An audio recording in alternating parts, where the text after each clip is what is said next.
There is a moment. Almost everyone who learns English knows this moment. You are sitting there. Someone asks you a question. A simple question. Maybe just, "How was your day?" And you know the answer. You know it in your heart. You have the feeling right there. But the words, they don't come. They just don't come. You open your mouth. Nothing. Or maybe the wrong thing. And then that feeling starts.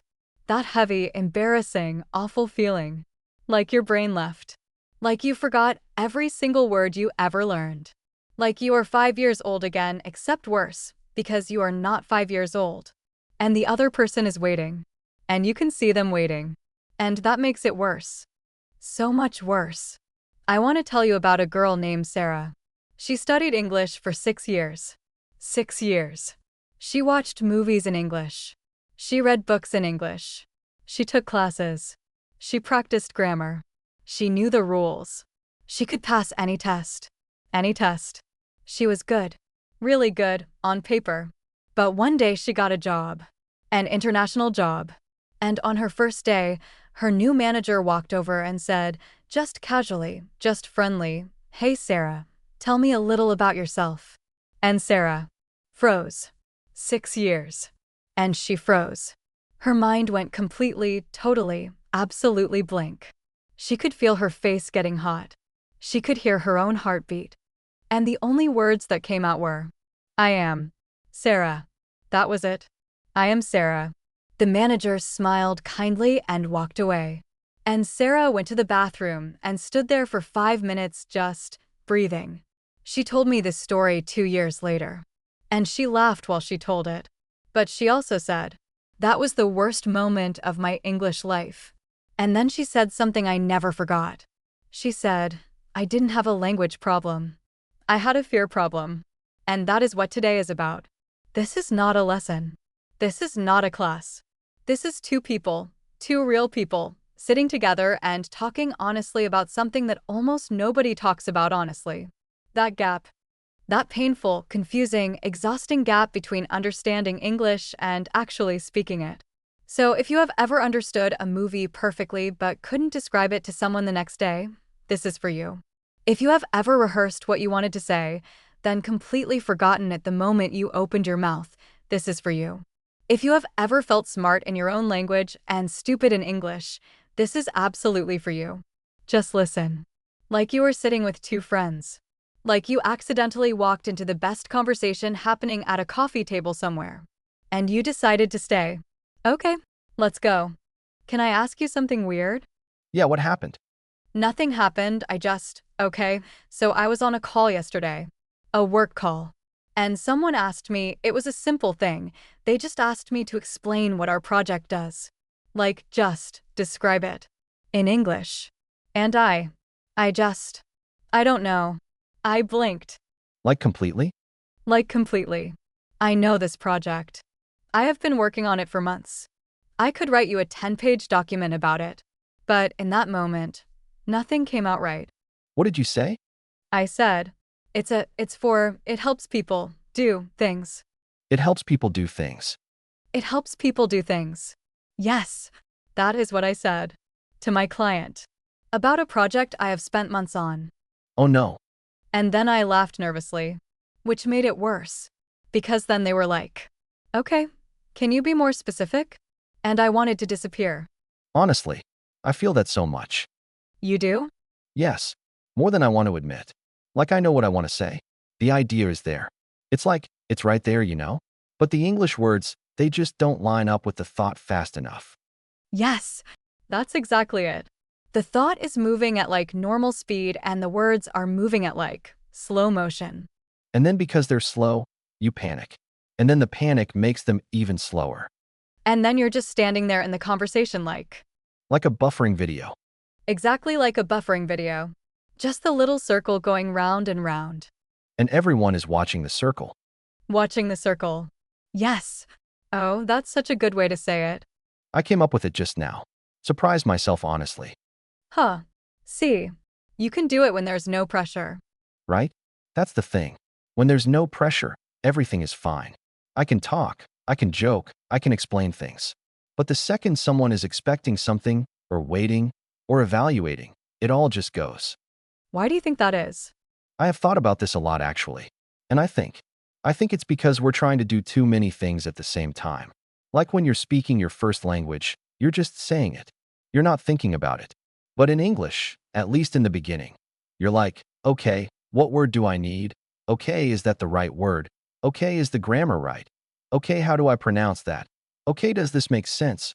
Okay, they're waiting. Okay, say something. Okay, why am I not saying anything? Stop. You're giving me anxiety just describing it. Sorry. But you know what I mean? I know exactly what you mean. It's like your brain is running 10 programs at the same time and then it just crashes. Crashes. Yes. Blue screen. Error. Error. Please restart. Please restart. Honestly, that's what it feels like. And the worst part is that you know it's happening. Like you're watching yourself crash in real time and you can't stop it. That's the most frustrating thing. It's not that you don't know English. You do know it. You understand it. But there's this wall between understanding and doing. There's definitely a wall. I wonder if it's just practice. Like we just haven't practiced actually saying things enough. Like we practiced reading and listening and writing, but actual talking, not so much. That might be part of it. But I also think there's something emotional about it. Because think about it. When you're with close friends, even in English, it's easier, right? Oh, way easier. So it's not just the language. It's the comfort level. It's the stakes. The stakes. That's the word. When the stakes are high, everything gets harder. And for some reason, we feel like every English conversation is high stakes. Because we're worried about being judged. Like if I mess up in my own language, I just laugh it off. But if I mess up in English, it feels like it reveals something.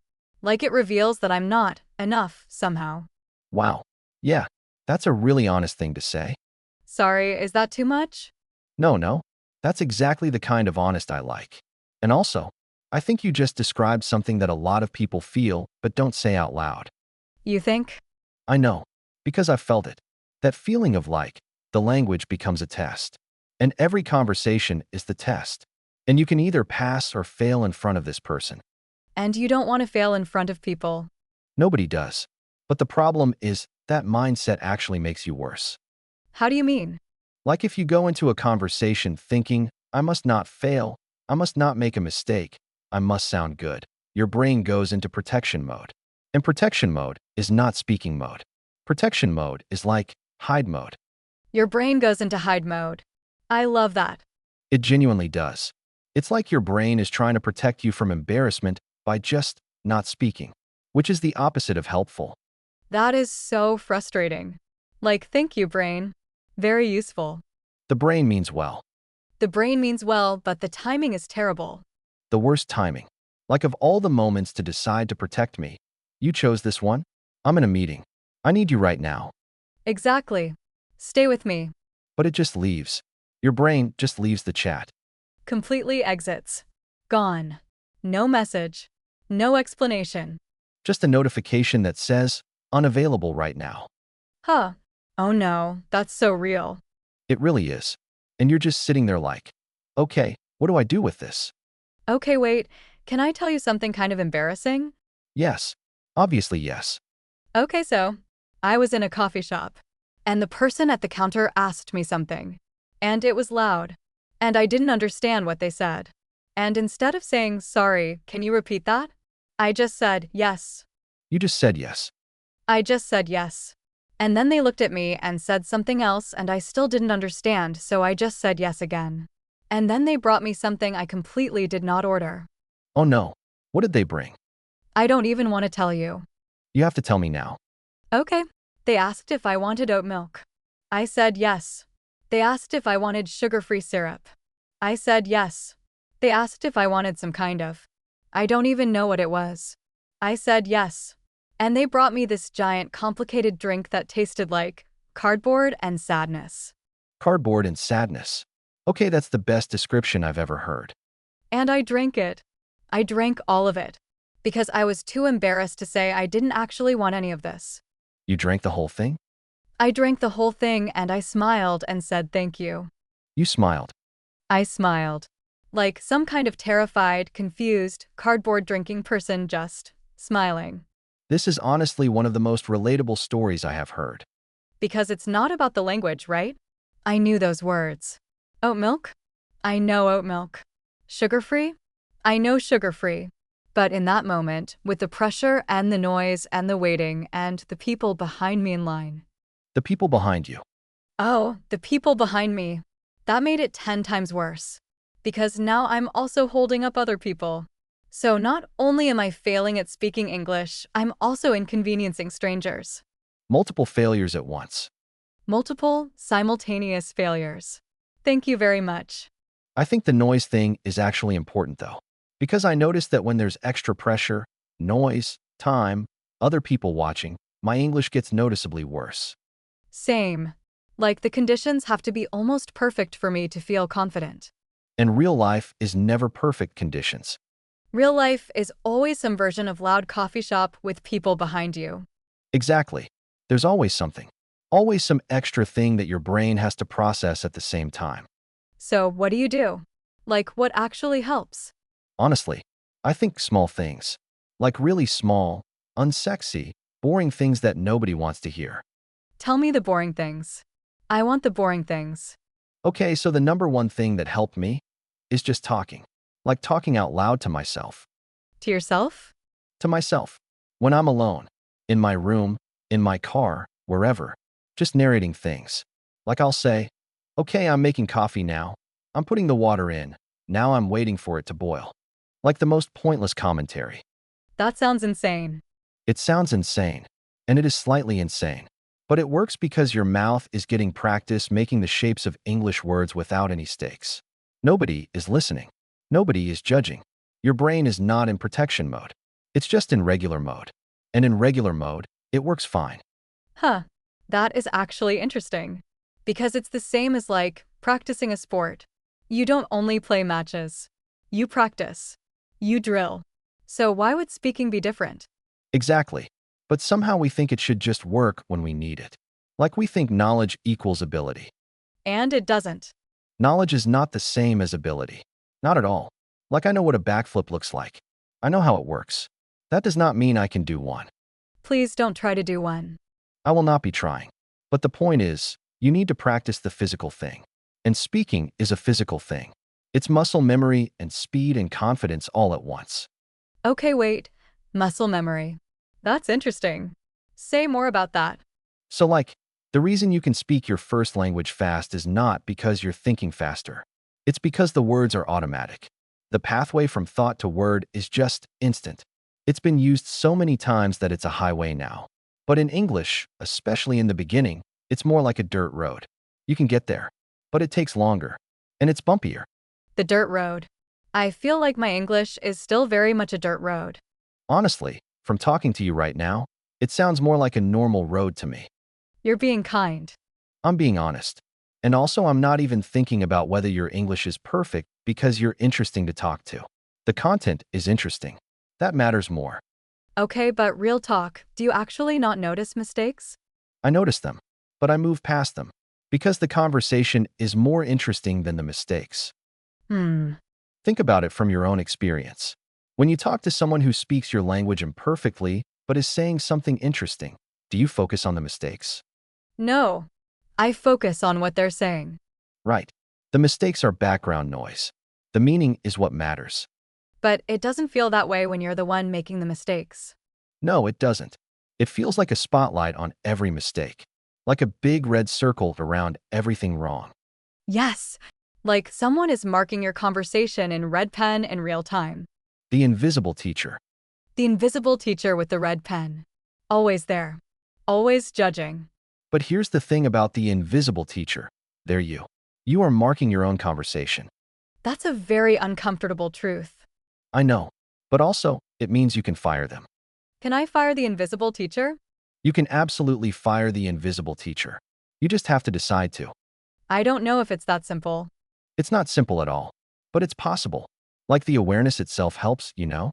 Once you realize, oh, this voice that's criticizing me in the middle of conversations is actually me, it loses some of its power.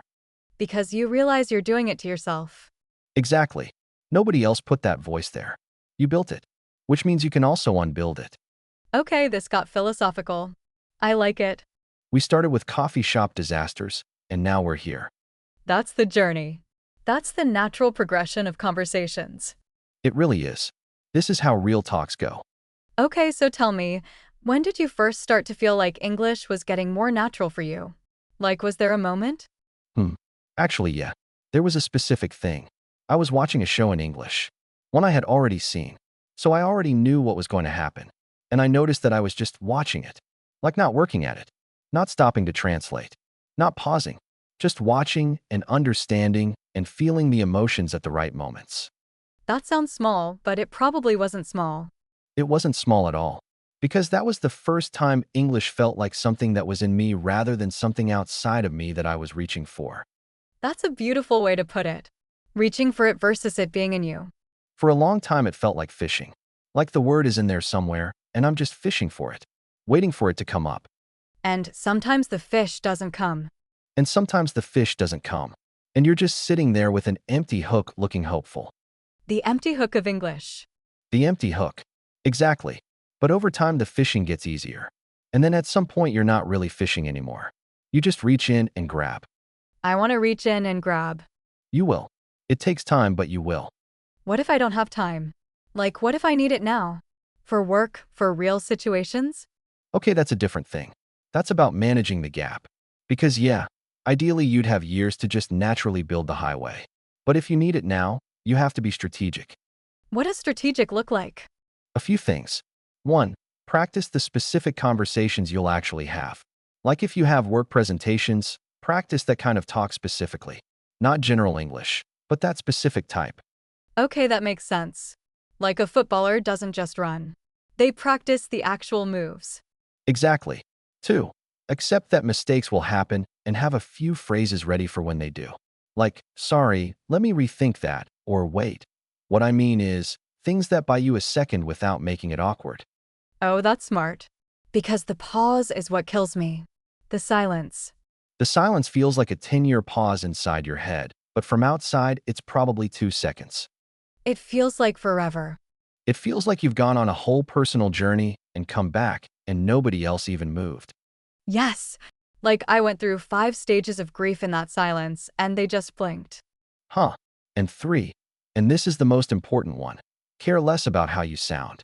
I know that sounds too simple, It does sound too simple. but here's what I mean. Most of the energy that goes into English speaking is not about forming sentences. It's about worrying about how those sentences will be received. If you could redirect even half of that energy into actually communicating, just getting the message across any way you can, you'd be so much more fluent instantly. Instantly? Maybe not instantly, but noticeably. Because fluency isn't about sounding perfect. Fluency is about communicating without stopping. Communicating without stopping. I like that. Like even if every third sentence is slightly wrong, if you don't stop, if you keep going, it reads as confident. And confidence makes people listen better.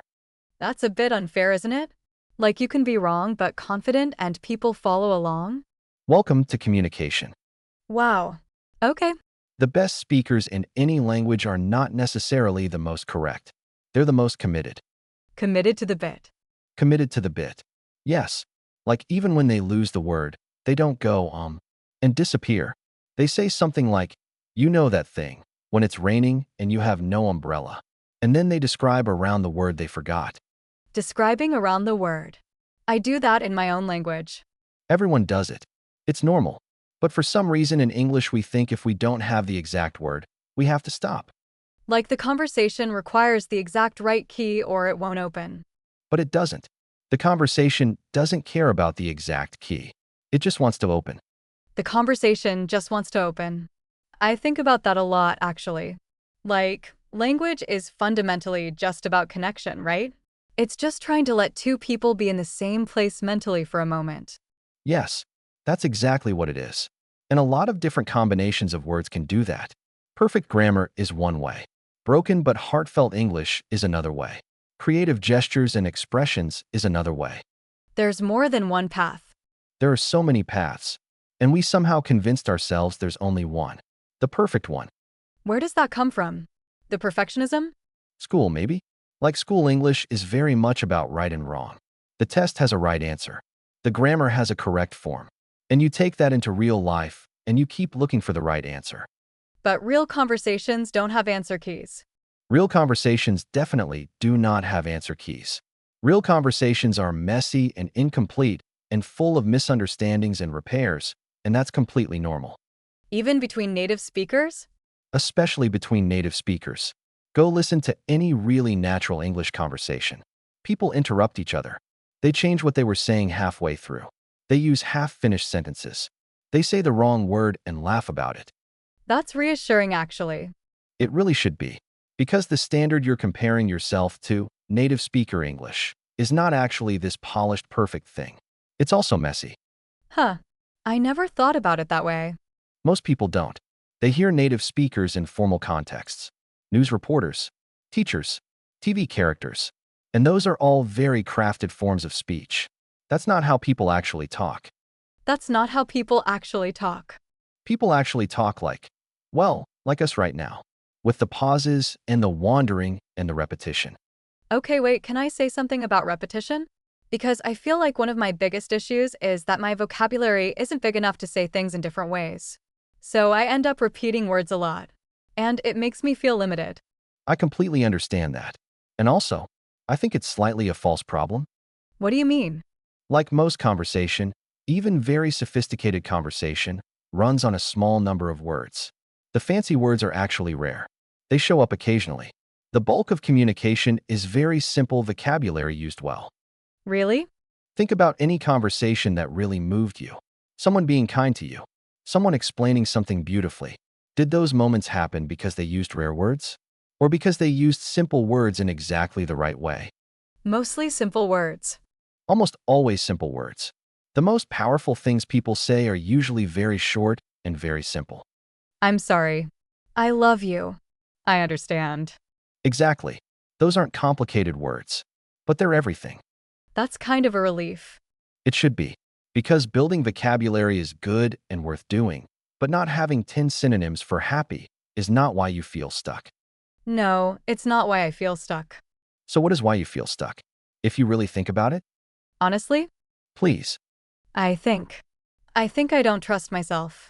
In English specifically. Like in my own language, I trust myself. I know I can find the words. But in English, there's always this doubt, like, maybe I'm wrong. Maybe I sound ridiculous. Maybe people are quietly judging me. And what if they are? What? What if some people are quietly judging you? What happens then? I mean, nothing happens. I survive. Life continues. You survive. Life continues. That's the whole answer. That's annoyingly simple. I know, but you just said it yourself. You survive. The judging, even if it happens, doesn't actually change anything. The conversation still happened. You still communicated. The moment still existed. But the embarrassment. The embarrassment is temporary. And then it's a story you tell later. Like the cardboard coffee story. Exactly like the cardboard coffee story. Which is a much better story than, I ordered my coffee perfectly and nothing happened. That's true. The disaster stories are always better. Always. The things that went wrong are the things you remember and laugh about. The perfect moments are actually boring. I have so many boring perfect moments that I've completely forgotten. But you remember the cardboard coffee. I will always remember the cardboard coffee. That story lives. It has texture. It has emotion. It's interesting. So, what you're saying is, mess up more? I am absolutely saying make more mistakes. On purpose if you have to. Just to prove to yourself that they don't kill you. Just make mistakes on purpose. Go have a conversation where you don't care. Where you give yourself full permission to be wrong, to use the wrong word, to stumble. And just notice what actually happens. Probably nothing terrible. Probably nothing terrible. And probably the conversation still happens. And probably the other person still understands you. And then maybe next time it's a little less scary. And then next time a little less. And the time after that, a little less. Until eventually the fear is small enough that it's not in the driver's seat anymore. I like that. The fear is still there, but it's not driving. Exactly. You don't have to eliminate the fear. You just have to demote it. Put it in the back seat. Fear, you're no longer driving. Please sit back. Please put on your seatbelt. We're going to talk to people now. Huh. Okay. I think I needed to hear that. Which part? All of it? But especially the part about trusting that I survive. Because I think somewhere I convinced myself that making an English mistake is a permanent mark. Like it stays on you. It really doesn't. People move on incredibly fast. Faster than you think. Because they're mostly thinking about themselves. Mostly. Nobody is replaying your conversation at night. They're replaying their own. Oh, that's both comforting and slightly deflating. Huh. Why deflating? Because part of me wants to believe that my stumbles were at least memorable. They weren't. Sorry. Even the coffee shop? The barista forgot you the moment you walked out. Living rent-free in my head. Doesn't even remember me. That's the deal. Okay. That's actually helpful, though. Like, if they're not thinking about it, why am I? That is the question. And I don't have a good answer. I don't think there is a good answer. It's just how brains work. We protect ourselves by replaying potential threats. But the brain doesn't know the difference between a real threat and an awkward coffee order. To my brain, the coffee shop barista is a predator. Your ancient brain has not caught up to the reality that awkward small talk will not get you eaten. It really hasn't. Very behind the times. The caveman part of you is still very concerned about being rejected from the group. And in caveman times, rejection from the group was bad. Very bad. Fatal, even. So the brain still reacts like every social interaction is life or death. When actually it's just oat milk. When actually it's just oat milk. Perspective, honestly. Huge amounts of perspective. Okay, new topic. Slightly related. Can we talk about accents? Oh, yes. Let's. Because I feel like accents are a big thing. Like a big source of anxiety for a lot of people. Including you? Including me. I have an accent. Obviously. And sometimes I feel like the accent draws attention to itself. Like before I even finish the sentence, someone is already focused on the sound and not the meaning. Has that actually happened to you? Or is that a fear? Both. But mostly fear, I think. Okay, I want to say something about accents. Ready? Ready. Accents are interesting. Accents are evidence of a full life. Every accent tells you something. Where someone grew up, what languages live inside them, what their journey has been. There is nothing embarrassing about an accent. Okay, but I know you believe that. And intellectually, I believe that. But emotionally. Emotionally, it still feels like something to hide. Yeah, like I want to neutralize it. Make it smaller. And I think that impulse makes sense because we've been told that the right accent is the native speaker accent. And everything else is a deviation from that. But it's not a deviation. It's absolutely not. It's just a different thing. Like, there is no music that sounds like silence. Every instrument makes a different sound. English spoken by someone from Pakistan sounds different from English spoken by someone from Brazil. Both are English. Both are valid. Neither is closer to some mythical perfect English. Unless you ask certain people. Certain people are wrong. Huh. Okay. But in professional settings. In professional settings too. I will die on this hill. Your accent doesn't make you less professional. Your ideas make you professional. Your communication makes you professional. The particular sound of your vowels is not the measure of your competence. I want to believe that so badly. Believe it. And also, most of the world that speaks English speaks it with an accent. The majority of English speakers in the world are not native speakers. That's actually statistically true, right? It is. There are way more non-native English speakers in the world than native ones. So whose accent should be the standard? It doesn't make sense. The standard just became the standard because of history. Because of power and history. Yes. Not because it sounds better. Not because it communicates more clearly. And yet we all absorbed this idea that there's a hierarchy. We did. And it got in there really deep. Really deep. And the only way out is to keep talking. Keep using your voice. And let the using of it prove to your nervous system that it's okay. That the world doesn't fall apart when you speak with your accent. The using of it. Just keep doing it. That's the only way. You can't think your way out of the fear. You have to do your way out. Dear way out. I've never heard it said like that. I just made it up. You're having a good day. I really am. The words are coming. See. And the conditions are perfect for you right now. Comfortable conversation. No judgment. No stakes. Low stakes, yeah. Which is why we should both spend more time putting ourselves in low stakes English situations. By choice. Just to accumulate experience. What does a low stakes English situation look like in real life? Okay, talking to yourself like I mentioned. But also online things. Leaving a comment on something in English. Writing a short thing, even a caption. Small, written, low stakes. Nobody is waiting for you. You can take 20 minutes to write one sentence if you want. That removes the time pressure. Time pressure is a huge thing. Writing removes time pressure. You can think. And then slowly, the thinking gets faster? Exactly. And then you take that into speaking, and it's a little faster than before. Okay, what else? Watching things in English with English subtitles. Not translated subtitles. English subtitles. So you're training your ear and your eye at the same time. Oh, I've heard that. I actually started doing that. Does it help? Honestly, yes. Like there are phrases I've started to pick up just from that. Things I would never have learned in a class. Because language class gives you language. Real content gives you communication. They're not the same thing. Language versus communication. Language is the system.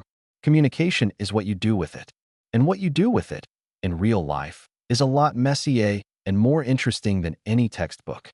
What are some things you learned from real content? Not class? So many things. Like tone. The way sarcasm works in English. The way you can say great and mean the opposite. Class never teaches you that. Oh, sarcasm. Okay, sarcasm in English is genuinely hard. Because it's entirely in the delivery. The words are the same. The meaning is flipped. And if you miss it, everything goes wrong. I've missed it before. I've taken sarcasm literally and said something very earnest in response, and then everyone was confused. What happened? Someone said, "Oh, great, another Monday," very sarcastically, and I said, "Yeah, Mondays are full of potential," and there was a silence, and I didn't know why for like 10 minutes. Oh no. I was very cheerful about the wrong thing. That is so endearing though. Is it endearing or is it embarrassing? Both. But more endearing. Because it showed enthusiasm. Enthusiastically wrong. That's a great place to be. Enthusiastically wrong. Because at least you're in the game. You're playing. And you'll learn from that moment in a way you never would from studying a chapter on sarcasm. I definitely won't misread that kind of tone again. Experience is the most efficient teacher. Even embarrassing experience? Especially embarrassing experience. Those are the ones that stick. That's both comforting and terrifying. Welcome to learning. Welcome to doing hard things. Can we talk about the mental translation thing? Because I still do it and I want to stop. The translating in your head before you speak? Yes. I form the sentence in my language first and then convert it. And the problem with that is, It's slow. It's clunky. Sometimes the sentence doesn't convert cleanly. And the English version comes out weird. because the two languages don't map onto each other perfectly. They really don't. Some things my language can say in 2 words that English takes 10 words to explain. And vice versa. And vice versa. So I'm always having to do this approximate translation, and sometimes the approximation is off. Okay, so this is a real stage that people go through. The mental translation stage. And the way to move past it is to start thinking in English. But how do you start thinking in English when English is not your native language? Very gradually. It starts with small things. Like you label objects in your mind with their English names. Table, window, coffee, small things. And then slowly it expands into more complex thought. When did you start thinking in English? Not consistently for a long time. But I remember the first time it surprised me. I was thinking through a problem at work. And I realized I was thinking about it in English. Not translating. Just thinking in it. And how did that feel? Honestly, strange. But also exciting. Like a door had opened that I didn't even know existed. A new room in your brain. A new room in your brain. That's exactly what it is. And at first the room is small and a little bare. But you furnish it slowly. And it becomes more comfortable. I want a furnished English room. It takes time, but it happens. And the thing that speeds it up more than anything is using it. Using it even when it's inconvenient. Even when you could switch to your native language and it would be faster and easier. There's a discipline to it. There's a real discipline to it. It's not painful, but it is intentional. You have to choose it. And most people don't choose it consistently. Most people choose it when they have to and switch back when they don't. Which is fine. That's natural. But if you want to build it faster, you stay in it longer. Even when it's uncomfortable. Especially when it's uncomfortable. The discomfort is the practice. The discomfort is the practice. Write that down. I'm writing it internally. In English? In English. Progress. Huh. Okay. Let's talk about something slightly different. Let's talk about the moment after you say something wrong. What do? Usually. I cringe internally. Okay, everyone does that. But then what? And then I either try to explain myself or I just move on and hope nobody noticed. What's the better strategy? Probably acknowledge it quickly and move on. I think so. Like a very brief, wait, that's not what I meant. Let me try again. And then just try again. Not a big apology. Not a 5-minute explanation. Just a quick correction and continue. Because if you make a big deal of it, Then the listener makes a big deal of it. The listener usually follows your lead. so if you treat it like a small thing, they treat it like a small thing. Exactly. Normalize the correction. Make it feel like a normal part of conversation. Because it is. Native speakers correct themselves too. Constantly. Listen for it. You'll be amazed how often native speakers say something and then immediately go, well, actually what I mean is, or no wait, I said that wrong. I guess I thought it was only a learner thing. It's a speaking thing. Because speaking is live and brains make errors in real time. The error correction is part of the process. That's actually liberating to hear. It should be. Because it means you're just doing a thing that all speakers do. You're not doing a bad English learner thing. You're doing a person communicating live in real-time thing. I've been so hard on myself. I think most people who care about language are hard on themselves. Because caring means you notice the gaps. And noticing the gaps can turn into punishing yourself for the gaps. When really you should be celebrating that you noticed. Yes, because noticing is how you improve. But you notice and then you move on. Not notice and dwell. Notice and move on. Notice. Adjust. Continue. Notice. Adjust. Continue. That's like a whole philosophy. It's a whole philosophy of doing hard things, honestly. Apply it to English. Apply it to everything. Pretty much. Okay, wait. Before we go further, can we talk about listening for a second? Listening. Because we talk a lot about speaking. But honestly, understanding fast-spoken English is also a huge problem. Like, I can read fine. I can even write decently now. But when someone speaks fast, especially in a group, gone. Oh, yes. This is so real. Like in a meeting. Multiple people talking. Some of them have strong accents. Some of them are mumbling. Some of them are using slang I've never heard. And I'm just sitting there nodding like I know what's going on. The professional nod. The professional nod. The nod that says, yes, I understand. Please continue, but inside is just panic. I have nodded my way through so many meetings. So many meetings. And the worst part is when someone then turns to you and says, so what do you think? And you have no idea what they just said. No idea. You have the nod memory. You have the sound memory. But the meaning? Gone. What do you do in that moment? I usually say something vague. Like, I think that's a really interesting point, or I was thinking the same thing. Even if I have no idea what the point was. Buying time. Buying time. Always buying time. And hoping the conversation moves on before anyone asks me to be specific. And does it work? Sometimes. Sometimes someone then says, can you expand on that? And I have to make something up on the spot. What happens then? It goes in different directions. Huh. I respect the survival instinct. It's purely survival. It has nothing to do with competence. It's just getting through alive. Okay, but honestly, why is listening to fast English so hard? Like what actually happens?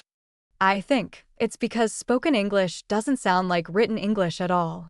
Like the words run into each other. Didn't you becomes did you. Going to becomes gonna. Want to becomes wanna. And if nobody told you those exist, you hear complete nonsense. Oh, that's such a good point. English writing and English speaking are almost two different systems. Almost. And you learn one. You become decent at reading. And then real speech hits you like a wall. Because the sounds are all connected. There are no spaces between words like there are in writing. None. It's just a stream of sound, and you have to figure out where one word ends and another begins. And native speakers can do that automatically because they've heard it for their entire life. And we haven't. So our brain is doing this extra work of parsing the sound stream in real time while also trying to understand the meaning. Too many things at once again. Always too many things at once. I think the solution is the same though. Listening practice. A lot of it. With things that are slightly challenging but not impossible. Not too easy, not too hard. There's an idea in learning called comprehensible input, where you understand most of it but not all of it. Like 90% clear, 10% fuzzy. And that 10% is what teaches you. Because you're stretching but not breaking. Exactly. If you understand everything, you're not growing. If you understand nothing, you're just suffering. I've done a lot of suffering. We all have. But the right level of stretch is where learning lives. So like, TV shows where you roughly follow the plot but you miss some jokes? That's actually perfect. Perfect level. That's like most of my TV experience. I follow the plot. I miss about 40% of jokes. That 40% is teaching you. Every time something goes over your head, your brain files it. And then next time it comes up, there's a little more recognition. Slow accumulation. It's all slow accumulation. Language doesn't come in one breakthrough moment usually. It comes in thousands of tiny moments that you barely notice until one day you look back and you're just somewhere different. Different from where you started. Significantly different. And you didn't even see it happening. That's kind of beautiful. The invisible progress. Invisible progress is real progress, even when it doesn't feel like anything is happening. I need to remember that on the bad days. On the bad days, look back, not forward, because forward is unknown. But backward, you can see exactly how far you've come. Look backward on the bad days. Just for a moment, just to get the perspective back. That's good advice for more than just English. Most things in life, honestly. You're accidentally becoming wise today. Just accidentally. No intention. Okay, wait, I want to ask you something personal. Go ahead. Is there still something in English that you find genuinely hard? Like even now? Oh, definitely. Tell me. Okay. Small talk. Like genuine, casual, American-style small talk. The how's it going? What's going on? What are you up to exchanges. Really? That seems so basic. It is basic. That's almost the problem. Because there's no content. It's pure social lubrication. And I always try to put content in it, and then it gets slightly awkward. What do you mean? Like someone says, "Hey, how are you?" And I say, "I'm a bit tired actually. I couldn't sleep last night because," and they weren't asking. Oh, they weren't actually asking. They were not actually asking. They wanted good you. And I gave them a sleep report. Huh. That's a very relatable thing for non-native speakers. Because in a lot of cultures, when someone asks how you are, they actually want to know. Exactly. It's a real question in a lot of places. But in certain English-speaking contexts, it's a greeting. It's a social signal. It doesn't want an answer. That took me a while to figure out too. How did you figure it out? Honestly, I was on the receiving end of it. I asked someone how they were doing and they gave me a very long, detailed answer about their week. And I was listening politely, but inside I was just saying hi. And then you realized that you'd been doing that to people. I had a small revelation. I realized that half my genuine answers to small talk questions had probably been mildly overwhelming to people. I've definitely overwhelmed some people with honesty. Same. I answered, "How are you?" with actual feelings once. Oh no. I said something like, "Honestly, a little anxious. I have this thing coming up," and the person's face just shifted. Like the exit sign came on in their eyes. The exit sign. Huh. Like they saw that this was not the conversation they signed up for, and they were calculating their escape. I know that face so well. And I just kept going because I'd already started. You committed. I committed to the overshare. I said everything. I basically told them my whole emotional state in the cereal aisle. The cereal aisle. The cereal aisle of a supermarket. Completely unprompted breakdown. Okay, but here's the thing though. Even that is a learning experience. You learn where the line is. You learn the social contract. I learned it. Violently. In a cereal aisle. The best lessons are violent. I'll put that on a poster. Please don't. Huh. Okay, so small talk is your thing. What else? Phone calls. Oh. Oh no. Don't even. Phone calls in English are a whole different level of hard because you lose the visual cues. You can't read the face. You can't see the body language. You have just the voice, and the voice is moving fast, and there's no pause button. And you can't say, wait, show me what you mean, like you would if you were in person. And on video calls, you can at least see the face, but on phone calls, nothing, just sound. And the pressure of the phone is somehow worse than in person. I think it's because you can't fill silence with looking at each other. Like in person, a pause is okay. There's body language happening. But on the phone, silence is just silence. And silence on the phone feels like the connection dropped. And so you rush. And rushing makes you worse.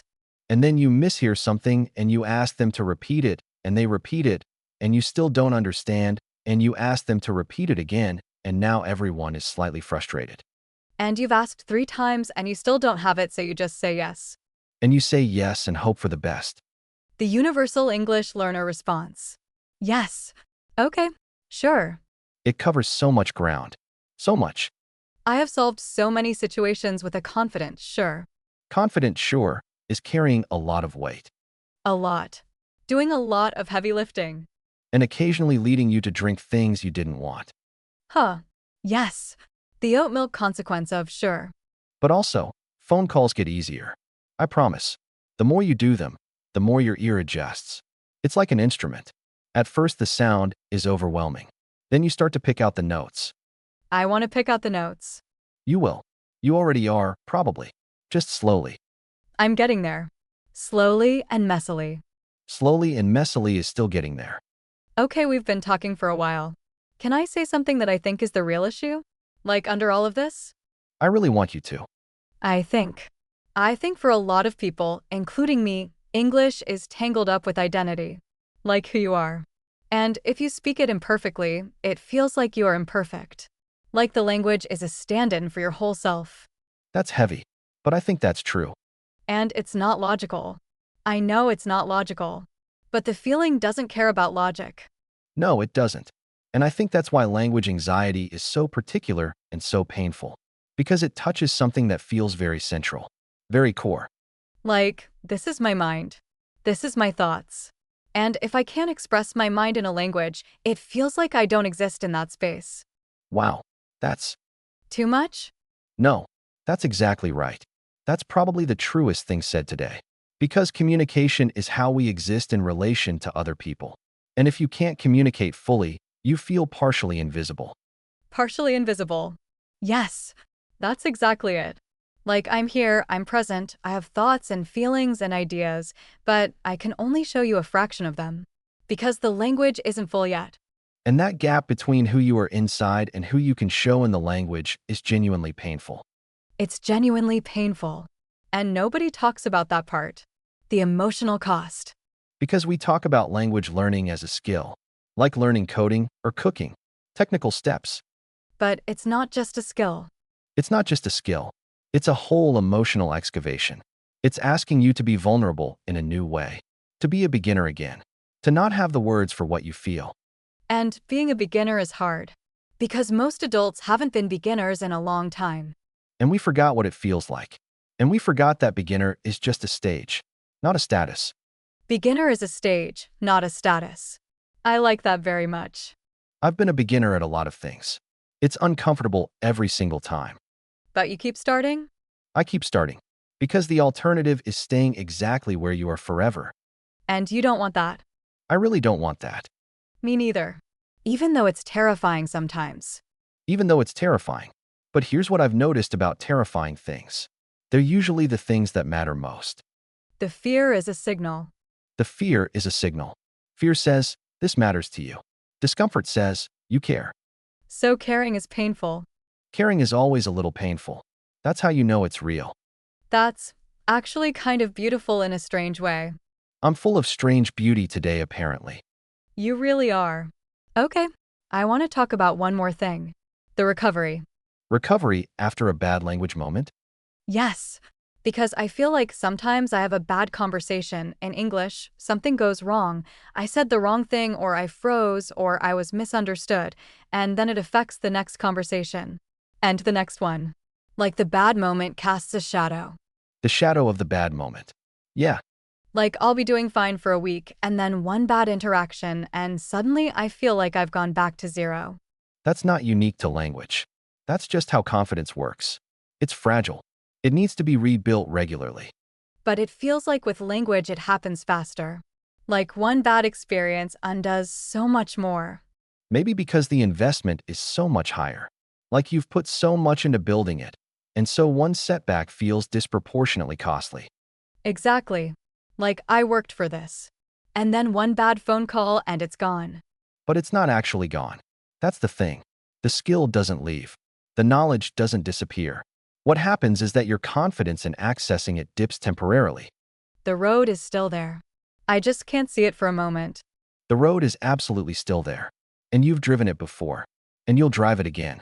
The bad moment created temporary fog, not a permanent blockage. Temporary fog. And the way through fog is slow and careful, not stopping. Keep going slowly. Keep going slowly. You don't stop the car because of fog. You adjust your speed and you keep moving. I stop the car a lot. I know. A lot of people stop the car. And just wait for the fog to lift on its own. And sometimes it does lift. And sometimes it doesn't. And the car is still parked. When I could have just driven through slowly. When you could have just driven through slowly and ended up somewhere completely different. Okay, I think that's the thing, you know? I think that's what I needed to hear today. That the fog isn't permanent. That the road is still there. That I haven't lost what I've built. You haven't. None of it. It's all still in there. It's still in there. All those words, all those conversations, all that practice. It doesn't disappear because one moment was hard. And the one moment was just a moment. Just a moment. And moments end. And the next moment is new. The next moment is always new. That's actually incredible when you think about it. Every conversation is a new chance. A clean slate. Nobody is carrying a scorecard of your previous English performances into each interaction. God, I thought they were. Nobody is. They walked into this moment without having seen any of the others. That's so freeing. It really is. Because it means every moment is also a chance to feel confident, to show up well, to surprise yourself. And even if you don't show up well, Even if you don't, you survive. Life continues. And you have a better story. you always have a better story after the disaster. Always. The disaster is the story. Huh. Okay. I think we should start wrapping up. Agreed. How are you feeling? Honestly, lighter. Like, some things I've been carrying for a long time, I just set them down a little. Good. That's what these conversations are for. I think I came in here wanting, like, tips and tricks. And instead I got something more useful. What did you get? I got reminded that I'm a person first, and an English speaker second, and that the language is in service of the person, not the other way around. That might be the whole podcast right there. The language is in service of the person. You don't serve the language. You use it to serve yourself. To connect. To communicate. To be known. To be known. Yes. That's all I want, honestly. Just to be known. You will be. You are. In any language. Okay, stop, or I'm going to get emotional. Please get emotional. This is a safe space. Huh. I'll get emotional privately. After I stop the recording. That's fair. That's very healthy. Okay, so if someone is listening to this right now, and they felt heard by any of this, what do you want to leave them with? Just one thing? Just one thing. The thing you would say to yourself earlier, when you were most afraid. Okay. I would say, you are not your mistakes. You are the person who keeps going anyway. And every single word you have said in a language that isn't your first, you did that. You did it even when it was hard. That's not nothing. That is actually everything. That is actually everything. What about you? What would you say? I would say, stop waiting to be ready. You will never be ready in the way you think you need to be. And the waiting is costing you more than the mistakes would. Stop waiting to be ready. Stop waiting. Just talk. Mess it up. Learn from the mess. And then talk again. That's everything, honestly. It's everything. So, you're not bad at English. No, I'm not bad at English. I'm just practicing. And you're doing it every day? Every day. Slowly. With occasional disasters. The disasters are the best part. The disasters are the best part. I'm learning that. Keep learning. I will. And so will you. Deal. Deal. Okay. Thanks for this. Thank you. This was really, genuinely good. It was. Unexpected, but good. The best things usually are. Okay. I'm going to get coffee now. Just regular coffee. Nothing complicated. You deserve simple coffee today. I absolutely do. No more yes ing my way into beverages I didn't want. Personal growth. Personal growth. Right there. See you next time. See you next time. And that's it. That's the whole thing. 2 people. 1 real conversation. No performance. No script pretending to be natural. Just real back and forth, real stumbling, real honesty. And maybe you noticed something while you were listening. Maybe you stopped thinking about the English at some point. Maybe you just got swept into the conversation. If that happened, even for a moment, that means something important. It means your brain was comfortable enough to stop guarding and just receive. That's what fluency feels like from the inside. Not perfect. Not polished. Just present. Just connected. The gap between understanding and speaking is not a life sentence. It is a season.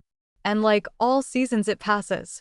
It passes with use and with time and with the willingness to fail a little in public and keep going anyway. So the next time you freeze, the next time you say the wrong word, the next time someone asks you a question and your brain decides to leave the chat, just remember, the road is still there. The fog is temporary. And on the other side of the conversation you were afraid to have is a version of you who is a little more fluent, a little more confident, and maybe, just maybe, carrying a story about the time everything went hilariously wrong. Those stories are the ones worth telling. Go tell yours. In English.